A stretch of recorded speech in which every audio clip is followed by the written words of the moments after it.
Special update পাওয়ার জন্য subscribe করে bell আইকনে ক্লিক করতে ভুলো না। ছুটি অভিকে রুদ্র হায়ার করা গুন্ডাগুলো মারতে গেলে রোমা ফোন করে তাদের ফিরে আসতে বলে।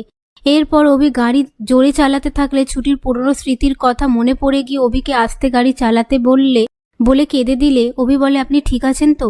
ছুটি বলে, আপনাকে তো বললাম আস্তে গাড়ি চালাতে। অভি বলে, আপনি এখন ঠিক আছেন? ছুটি বলে, এত বেশি কেয়ারিং করছেন, 1 বছর পর তো সেটা আর থাকবে না। এসব কথার মধ্যে ছুটি বলে, আপনি আশ্রয় বাড়িতে আমার সাথে যাচ্ছেন, আবার কিছু আমার থেকে লুকোচ্ছেন না তো? এই নিয়ে তারা ঝামেলা করতে থাকে।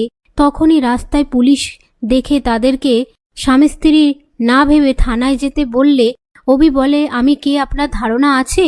কিন্তু পুলিশ তাদের কথা না শুনে জোর করে অভি ছুটিকে থানায় নিয়ে আসে।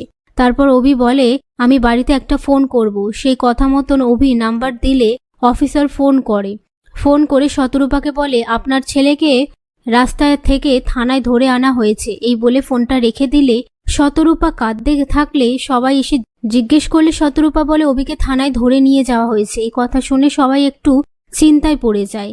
এদিকে ছুটি অভিকে খাবারের থালা ছুঁড়ে খেতে দেয়া হলে ছুটি অভি কনস্টেবলকে বলে, এভাবে খাবারকে অপমান করতে নেই, জানেন না? আমি একবার এখান থেকে বের হই, আপনাদের নামে এমন কেস ঠুকবো না।